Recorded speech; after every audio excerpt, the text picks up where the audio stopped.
Game of the day, our final elimination contest as the #1 seed Chattanooga Box looking to bounce back against the third-seeded Samford Bulldogs. These two teams have met in each of the last two tournaments, with each taking a contest from the other. And between games and catching Jordan Partain, and of course being the hero last night, having a big tournament in the 4 spot for Samford as Catherine does what she does so well, puts the barrel out there and gets aboard. Controversial moments today, a substitution issue that hurt Chattanooga. Not going to necessarily say it cost them the game. That would be a stretch to say, but it definitely changed the tenor of that inning.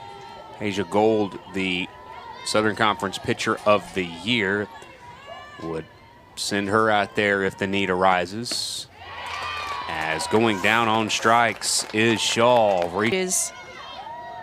And I think too, the set from college programs like Oklahoma and Oklahoma State really started to turn things around, and Nebraska as well. Nebraska has had a history of pretty successful college players. Cape Coral, Florida, Mariner High School.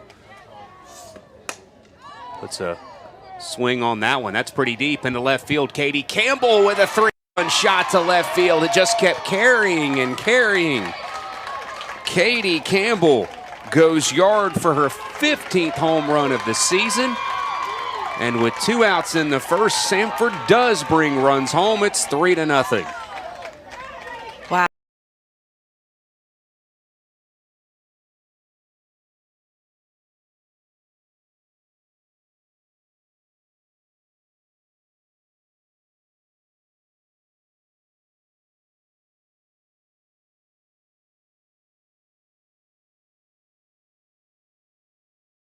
In ball than they used to help better prepare them for this level of ball. They're still going to do freshman things. Inning continues as Greer Bruce singles up the middle. You know, they're still going to have to learn, still going to have to experience some high stressful situations. But you have newcomers now that make an immediate impact, as that is caught by Keelan out in right in the top half of the first inning. But another one of the fabulous freshmen, this time Kate homered in this tournament. It'll be a tough one for the Samford infield to handle, and Vargas playing the out of the infield very well, able to field throw and get the speedy Snell down the first base line. Cernioto puts it in play. The 2 are quickly gone. Pitcher of the year that they can throw. 2023, Newcomb gives up a 2-out single to left off the bat of LePerry. And then, of course, Chattanooga, team coming out of the loser's bracket from a standpoint. If it's going to happen, how are they going to be able to do it? Starts to become an interesting puzzle that these teams have put together. Squilacci. Really young pitchers are the ones who have the most success in their first 2 years in their conference, because hitters are still trying to figure them out. With UNCG taking home the title off the end of the bat. Aislinn Sellers has got it, has one 9-hole hitter, grounds out to another. Both Sellers and Nelson have had big zip code, if you will. Kimball Cassidy at Birmingham Southern, Frank Reed at Chattanooga State, both still in Chattanooga and Birmingham, coaching in the SOCON. Gould looking good in the second inning. He may deliver another one. That's it deep. Kendall Forsythe has gone yard again. Leads off the bottom of the third inning with her second homer of the tournament. And Chattanooga has struck here in the second inning. What a great way to get things started for the Mocs.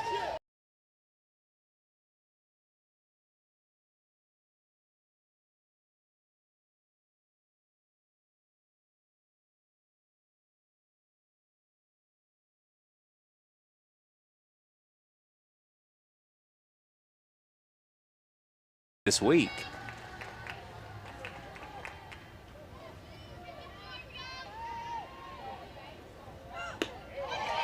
as Newcomb bounces back. That is Mackenzie Newcomb's first with a memorable comeback to take it. And we could have another UNCG Chattanooga rematch. Of course, Samford has something to say about that as Squalachi underhands to Campbell for the second. Hit hard into right field, and rounding first, going to try for second, and diving in there is Purdy. Yantis, who's played right field so well, just had a little bit of difficulty with it. Purdy over at second after keeping the inning alive for Sellers. That's hit in the air, down the line, left field side. That ball is gone. Sellers has done it again. Aislinn Sellers in the 9-hole, 2 outs, sends it over the fence. And we've got a 3-3 game. What a fantastic at bat by Aislinn Sellers to carry over left field.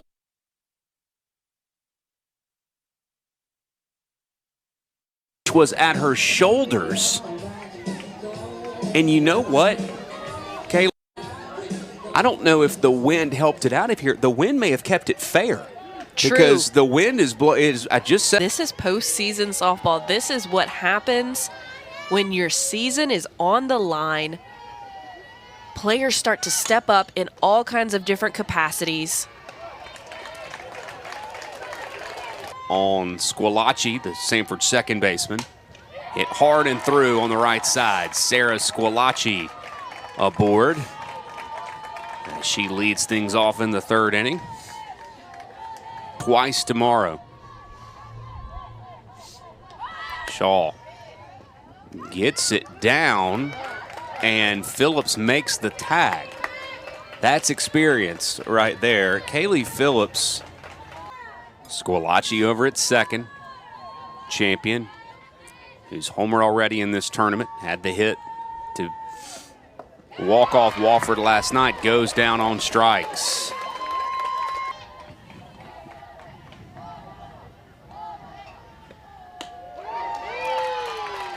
Called strike 3. A little bit of a late call. It was a late call. I almost had to hold my breath. I wanted. Of course, yeah. I mean, you have to think towards the future. Got your pitchers of the year out there, which makes you confident that you can. That obviously you rely on in tough situations.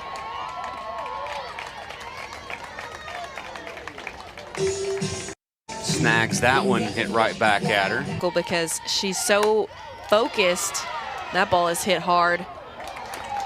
Nelson in left field, she will make the catch for out number 3. So that gets us to the fourth. And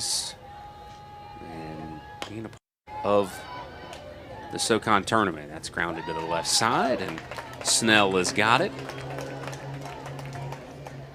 Easy first out for Peja Gould. That's always nice. More, you get home at a decent time, you would hope. Back to the hotel. Pre-game tomorrow and getting ready for what these two teams hope is a long day. And throws who they would consider their ace pitcher, kind of, putting all of their chips in a basket, eggs in a basket, or whatever that cliche saying is. Sure. Then they have to, make a change for that second game. That's a lot of pressure. Hum along for a couple of innings, and then you look up and you go, uh-oh, well, somebody's going home. And you get kind of that feel here. You're going to look up at the scoreboard and go, hey, guys, somebody's going to win this game. Somebody's of our regular season. So it was really amazing getting to experience that. Nice job by Phillips coming away with a walk. But, I mean, there were still tears. There were a lot. These teams that even if it doesn't end up the way they want it to tonight, they can end it with tears. That ball is getting all the way to the fence. Is Phillips going to try for home? She is. Here comes the throw. Phillips has given Chattanooga the lead. She needs a second to catch her breath. Only control what you can control. We're going to take another look at that throw here. So it gets away from Champion behind the plate, and then she tries to make the throw. Gets away from Hargis at shortstop. And Phillips, she hops on her horse and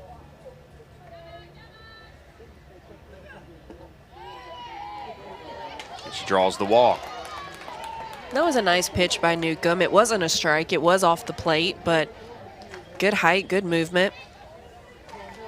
Gold to right, reached second on the fielding error, and then that gave an opportunity to Sellers. Purdy's going to take matters into her own hands. The bottom of this order does it again for Chattanooga.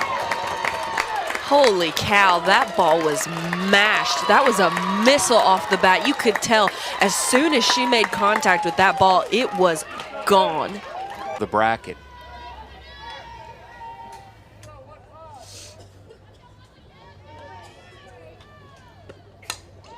Lifted in the air. Squalachi calls everyone off. 2 outs.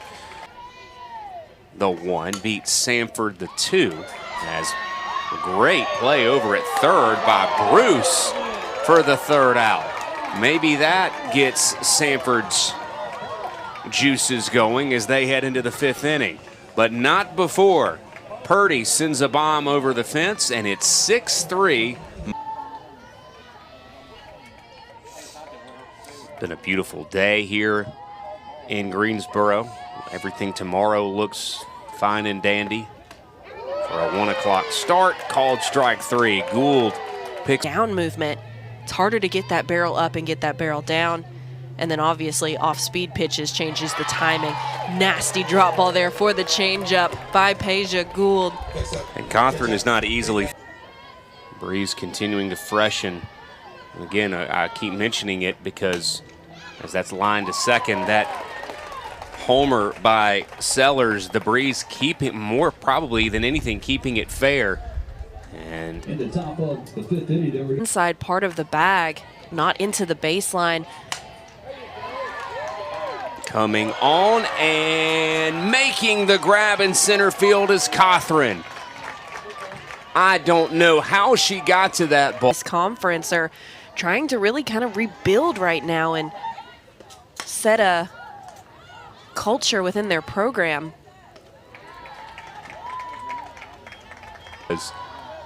It's worth really making mention of and making a big deal of, because you tip your cap to her, and she has come in and been solid in this outing as well. Definitely. Great play there by Bruce. Gloves it on the side of her body to get the last out. At 5:31, so a 75-minute delay as it's back underway in the 6th. That's it. Deep to right center. That's going to drop. That's what Samford needs to begin the 6th inning. Off the bat of co-freshman of the year, like the pitcher of the year in the league. Here's Champion, who's already had a big tournament. Comes up. Be the new single season record holder. Drop third strike. They go to third, and the runner is out.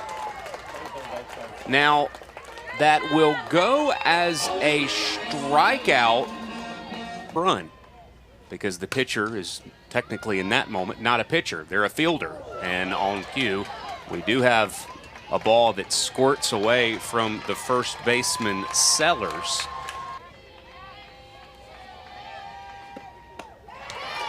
Really nice pitch from Gould, and she does get out of the 6th inning. Samford threatens, but can't push any across.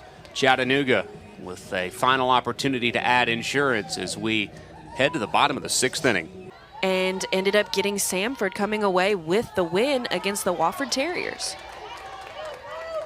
Forsyth draws the walk, so she's aboard. And the Walk, and then an overthrow to second. She's able to score.